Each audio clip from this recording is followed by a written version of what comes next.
Hey gang, I should have done this before I clamped up my first repair, but this is my Recording King acoustic. I thought it had developed a crack. Well, it did develop a crack right here, and from here all the way to the binding, purfling, last winter. And I thought it was a humidity environmental thing, but the actual brace under here is broken, and that would not be from humidity. That would be from some kind of an impact. That being said, I'm in the process of repairing this finally. So what I made my own cleats, as you can see, out of pine, whittled them. They're 60,000ths of an inch thick. There's another one under here going this way across this, and there's another one under here right at the edge of the sound hole. Can't see it. And then there's these other two are going to go back here and cross right here. And then I'm going to take glue. You use a suction cup. You spread the glue out and you push the suction cup, and the suction cup forces the glue down into the crack. Set your bindings in place. Put a caul in there. I'm going to use cellophane like I have here over the glue here so that my caul doesn't stick to it on there. And then give it a overnight to dry. Once I do this one, I'll do this one tomorrow. Tomorrow this one will unclamp and check and see how we're doing. Hopefully it's good, because it's kind of glued in place now. And then scrape that back with a razor blade to get rid of just the glue. You do that by putting a piece of tape around the razor blade and then using the razor blade to scrape just the glue off, using the thickness of the tape as a guide. And you don't use the whole width of the blade. You just use, like, tape it from here to there and just use that little bit to scrape the crack. And then give her a good polish. See how that comes out. My polish is actually, half of it's here. The other half will be here Thursday. I'm using a Meguiar's swirl remover and polish. So we'll get that going. And while the electric guitar 335 is on hold right at the moment. I'm waiting for some sandpaper to arrive. The sandpaper I'm using to finish sand it before I put the color to it is gumming up, and I don't want to ruin what I've got, so I'm going to wait until I get better sandpaper and move forward with it. Have a good one. Good night. Bye. Hey, quick update, everybody. I have been fighting with this because my arms are like my hands. They're just too big to fit in through the sound hole and reach all the way back here where my caul is on the inside. But the front repair was perfect. Laid right down. This side was up above the inside by a good 3/64, but I left that overnight in a clamp. The cleat is right about here, plus there's another one right about there, and everything is perfectly flat again. Just got to scrape that, polish that back. Hopefully that'll come back. But tell you what, that's perfect. This crack was not offset from one another. It was just there. So what I ended up doing was taking some blocks of wood, lining them with the plastic, taping them, and I taped them up underneath across the crack. But before I did that, I took the cleats, and I have one cleat under here and another cleat under here. Reaching back here was a trick.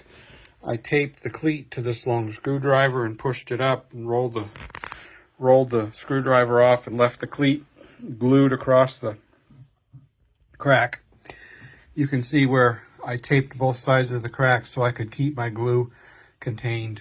And then once I got my cleats in place, I taped my cauls in place over the cleats. And then I started working glue into the crack, like I said, using my suction cup. So after you lay down the glue, you just start using the suction cup to push the glue into the crack. And then maneuvering these clamps. I got these from Stuart McDonald, luthier company. And I was able to find the cauls using my mirror. I got a lighted mirror. I can look inside and locate the other half of these clamps right over the caul, and then clamp them down. And this will set overnight. I'll unclamp it tomorrow, and the guitar should be repaired and just need a little bit of touching up and polishing. Talk to everybody later. Have a good one. Bye. Good morning, everybody. Looks like we're getting a touch of snow out there. That's nice. So I think I'm just going to keep busy in here. I know I've been doing these projects, and I never show anything that I actually do. Because my videos are so short, I don't want to take the time to be trying to futz through doing something. But I'm unclamping this guitar that I fixed the crack on. So you can see how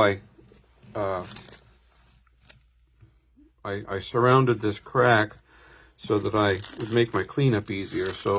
And I put this cellophane on here so that my caul wouldn't stick to my glue.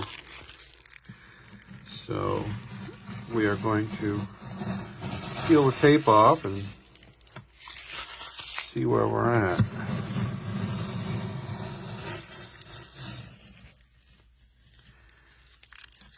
There. And on the inside, my cauls are still there too. I'm going to grab those. My hands are just barely not big enough. So that's what my caul was, just stuck inside across the crack and above my cleat. So there's that one. I don't know if I can reach the other one or not. I might have to use something to knock it down. Maybe. I don't know. Oh. There we go. I got it. I thought I had it. Alright. Can't quite reach that far. There we go. There we go. So I will... There it is. Okay. Hopefully everything came with it. Good deal. All the tape. So if I hold this, you can see where the glue is over that crack, but that's all I got left to clean up because of the tape. And this one was right there. You can see that. You can see that where the line was is where the crack was. But she's repaired. So excited. I was going to try to show you what it looked like inside. What the cleats look like. See if I can do this. I don't know. So I got this mirror. So you can see that cleat right there, that little tiny cleat. That's actually crossing, you know, obviously this part of the crack. And then maybe I can just stick my phone in there. Wouldn't that be cool? Let me flip it around. I can't flip it around. I'll do it on the next video. So we'll see if we can get it to focus.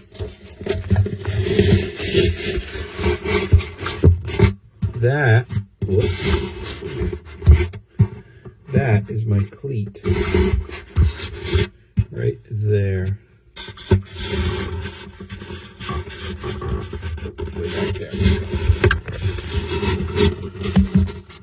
Right there, that's my cleat that I put in there.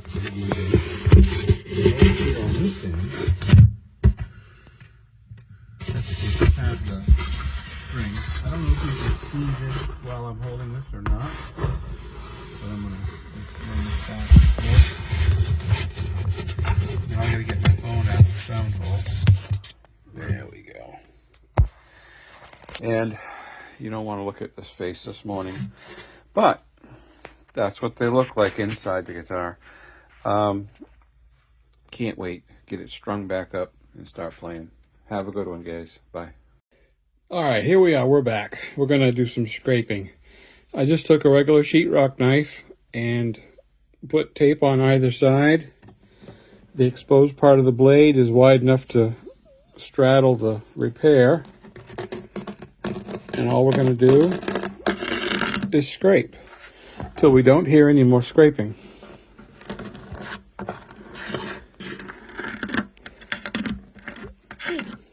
And that was fast. That was quick. Done. So now what I have left is literally a line where the crack was, or still is, I guess, but repaired crack line. And so now what I got to do is take some sandpaper, and I've got this sandpaper. It's, what is the brand name? Hang on.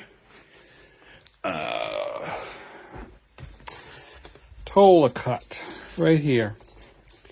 And it comes in 800 to 3000 grit right there. And it is little tiny squares, adhesive squares. Hang on, I'll pause this. Okay, so we're back. This cut paper, you can see where they're perforated or separated. These are adhesive backed, and they come with these little blocks, and you stick the paper on the block, and then we're able to sand. I'm going to pause again. So what we've got, I got this block set up with a little strip of 800, and all I'm going to do is start sanding this. And of course you got to feather it out a little bit away from the crack repair. So you can see right here where this is dull and this isn't. So that tells me we've got a high spot, because this shiny is a low spot, if you recall, from the other guitar. It already feels pretty good, but we're going to have to keep going. We're going to have to take this down until there's no more shiny spot. And then we'll progressively go into a finer grit. And I'll come back when I get there. Have a good one. Bye. So I've got it sanded to 1200 grit, and you can still see the line. There's a pore there, I'm sure, and that's filled with sawdust. The important thing that I don't want to do is to sand through the finish. So as long as I don't do that, I can polish it. And that feels pretty good. I'm going to go a couple more grits, probably stop at 3 grand, maybe 2,500, and then see if I can get it to polish and see how it looks. Be right back. Okay. Well, we're sanded to 2,500 grit, and for each progressive grit, I went out a little wider from my last spot just to try to feather out and get rid of the swirls. You can still see the line, obviously, and I can catch it with my fingernail. That being said, all the research that I've done, once there's a crack in the wood, there's going to always be a crack, whether it's glued or not, and you may still be able to see it, but at least it will be fixed and playable. So my next step is going to be to see if I can get this to polish. I'm going to pause for a second. I want to show you this polisher sander thing I got. So this is the rig I bought. It's a SPTA LMNOP brand. You know, because it's one that you can go down to the corner store and buy, because it's that familiar. It comes with a lot of stuff, though. It's got a 3-inch pad. It's all hook and loop, Velcro. This is a 4-inch sanding pad. And through that, I've got 3-inch and 4-inch sanding discs, which I don't need, and 3 and 4-inch polishing pads, which I do need. And comes with a cloth, whatever the heck this thing is. I don't know, maybe a toothbrush for horses. I don't know. And we've got some fancy other polishing pads. And a handle, side handle. Never can go wrong with a side handle. It also came with this polishing compound, which I will not be using. I'm going to be using, like I said, Meguiar's swirl control and fine cut cleaner. So I'll be starting with the fine cut and then move to the swirl remover and see how it goes. I'll be back when we have some kind of an idea how this is going to look, because I've never done this before with this tool. So hopefully I don't burn through. We'll talk to you later. Bye. So people were wondering why I bought this 3-inch sander polisher. The reason is my 6 and 8-inch sanders are just too big and they don't have speed controls. This has a speed control for the archtop guitar, and working around contours, this pad that comes with this worked really good. Of course, this guitar is barely an archtop. You can see that this can still see the line, obviously, but the polish, the finish is consistent all around it. And you can still see some white, if that's going to focus, the inside the crack, but if you run your finger across it, I can't feel that, but I can catch my finger on it, but I can't feel it going across it.